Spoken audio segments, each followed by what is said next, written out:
Uģis Viļums, vēl nesen basketbolists, tagad basketbola aģentūra, attīstības aģentūras Rīga direktors. Jā, var teikt.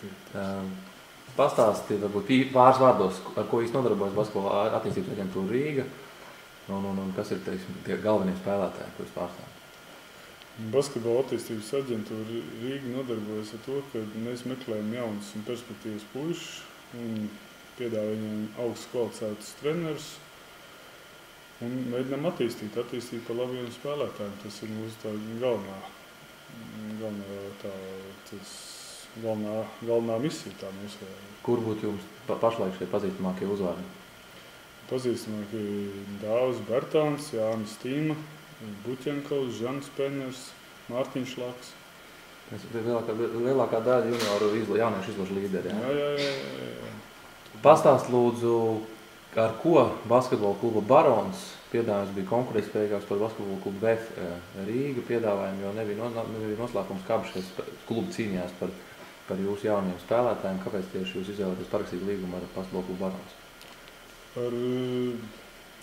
Līgums vēl nav parakstīts. Tas ir pirmkārt, viss noteikti sarunājumi, jo VF bija tieši tas pats, ka mēs jau bijām konceptuāli vienojušies par visu, bet tad mēs nevienojamies par dažām, manuprāt, nebūtiskām lietām, bet... Kādām? To es jums neteikšu, lai tās lietas tiešām bija nebūtiskas, bet bija tā, ka mēs runājām vienu, VF jau bija piekrīts visam, un tā, kad nācās parakstīt līgumu, VF pēkšņi izmainīja, teica, ka mēs par to neesam runājuši. Un tad jau bija tāds nezolīts gājiens no VF puses, un tad mēs arī iesteidzās principi. Un tad mēs izlēmām, ka ja viņi tā dara, tad viņi varbūt arī turpmāk sezonā nebūs uzticami partneri.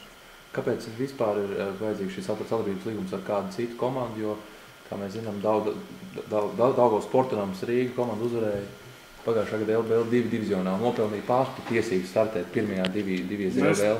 Vai nepietiek finansējums pašiem? Mēs to visu apspriedām un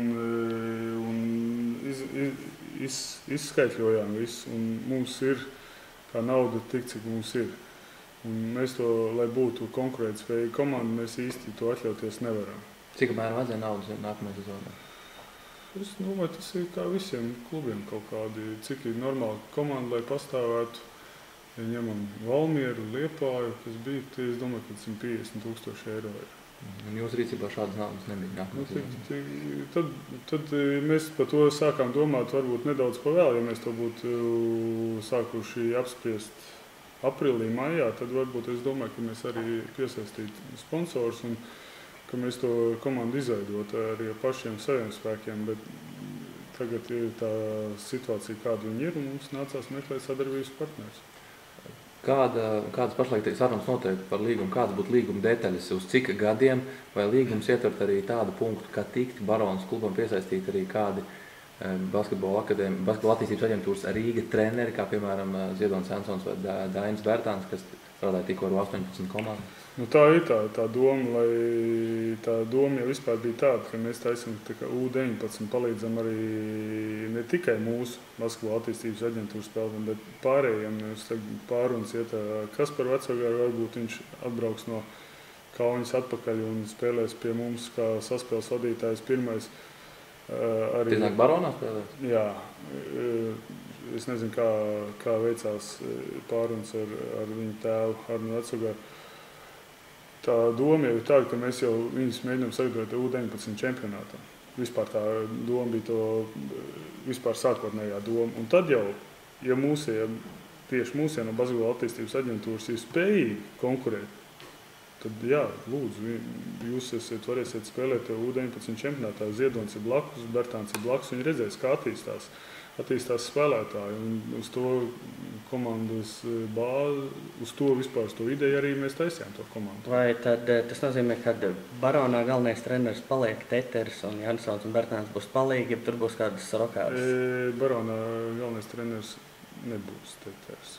Un būs cits pazīstams bijušais basketbols. Latvietis? Jā. Varam dzirdēt uzvārdu varbūt? Es domāju, kamēr vēl nekas nav izskanējis, varbūt arī neteikšu. Teters paliks Baronā? Nezinu. Ulris Helmers? Nezinu. Nezinu par Teteri, nezinu par Ugu Helmanu, bet katrā gadījumā ir pazīstams uzvārds. Tad tas nebūs Ugus Helmans? To es neteicu. Labi, vēl viens jautājums.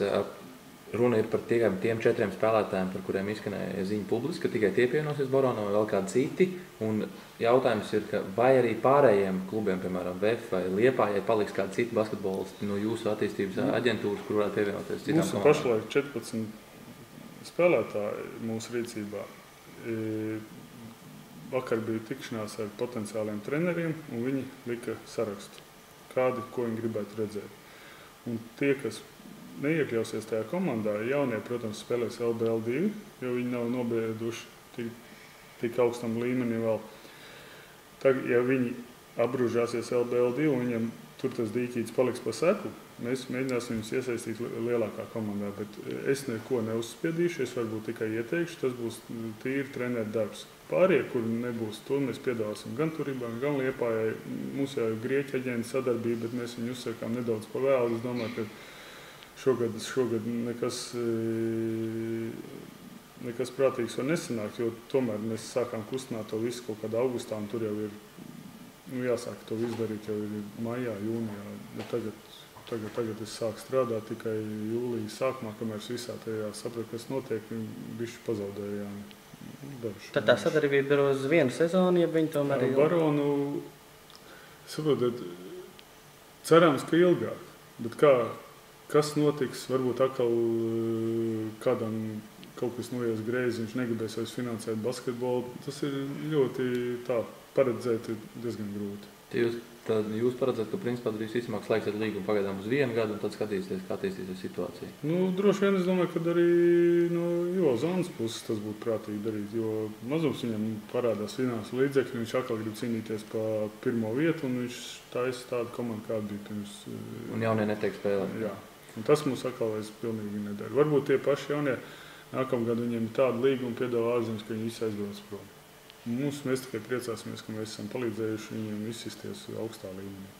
Vai tu vari pateikt pēc jau slavenā medaļotā U18 čempionātā, kāda ir bijusi interese par, galvenokārt laikam 2 spēlētājiem, varbūt par Bertānu un Tīmu, kas bija tie klubi lielie un to sistēmas, kas par viņiem interesējās? Par Bertānu interesējās. Es runāju ar Belgradas Partizānu galveno treneru. Kas aizstās Joševiču. Jā. Es viņu individuāli runāju, viņam bija ļoti liela interese. Jau bija tik tālu, ka mēs jau gribējām sazvanīties ar prezidentu. Bet kaut kā tas viss apklusa. Tad bija no Kaunas Žalgiris ļoti intensīva interese. Tagad no Ļubļanas Olimpijas. Viņš ar tēvu brauks nākamā nedēļa uz Ļubļanu. Uz 3-4 dienām patrenēties. Tēvs arī apsīties to visu sistēmu. Pa Jāni ļoti liela interese bija, bet konkrētas klubs no Spānijas bija arī. Pa pārējiem es zinu, piemēram, bet tie nav mani spēlētāji, man īsti viņi neinteresē. Nav tā, ka neinteresē, vienkārši es tik daudz uzmanības. Tad iespējams, ka Bertāns un Tīma nemaz nespēlēs nākamā sezonu Baronā? Nē, viņi spēlēs, jo visi aģenti, ar ko es runāju, visi teica, pirmkārt, es jau tos daudzreiz teicu, ka muļķi nevienam nav vajadzīgi, jāpabeidz vidusskolu. Un, lai pēc tam, ja gadījumā kaut kādu traumu, vai kas, lai dzīvi varētu, nevajadzētu atkal pabeigt, mācīties to veselu gadu, bet lai pabeidz to vidusskolu, kārtīgi nobriest jau pa līderiem. Un tad viņi būs vajadzīgi arī ārzemēs. Jo tāda aizbraukt un ielikt gaļas mašīnā, viņi var neizturēt. Arī tīri kaut kāds uznāks kultūras šoks un pazudīs cilvēks. Arī tādās tik slavenās organizācijās, jauno basketbolistu attīstības organizācijās kā Partizāna un Ļubļanas Olimpijā, arī varbūt pēc gada braukt. Jā. Protams, to jau arī viņi visi, arī tie Partizāni saka, to arī saka Grieķu aģents teica, no Vasermana aģentūras šefs teica. Nevajag viņam steigties. Savu naudu viņš nopelnīs, tikai jāstrādā. Jāpabeidz pirmkārt vidusskolu, kārtīgi gads jānospēlē, tas Latvijas līmenis acīm redzot nav tik zems, jo, ja izsitās U18 līdz 3. vietai, tas viņi visu to 3. vietu nopelnīja LBL2 spēlējot. Dabūja 1. vietu, un tad jāpasakās visiem amatieriem un veterāniem un jauniešiem paldies, ka izaudzināja mums perspektīvas jaunos. Tad pēdējais jautājums, kad tad varētu būt kādi, tie jaunam saucamie, varbūt jau parakstīts līgums un kaut kāds skaidrāks kontūrs par treneriem un spēlētājiem, tad Baronā, es ticamāk. Laika maz, darba daudz, pateikt nevar neko. Protams, ka mēs centīsimies visu pēc iespējas ātrāk to nākamnedēļ, es ceru. Tās ir manas cerības. Liels paldies, Uģi, lai veicās un Paldies veicās basketbola attīstības aģentūrai Rīga. Paldies!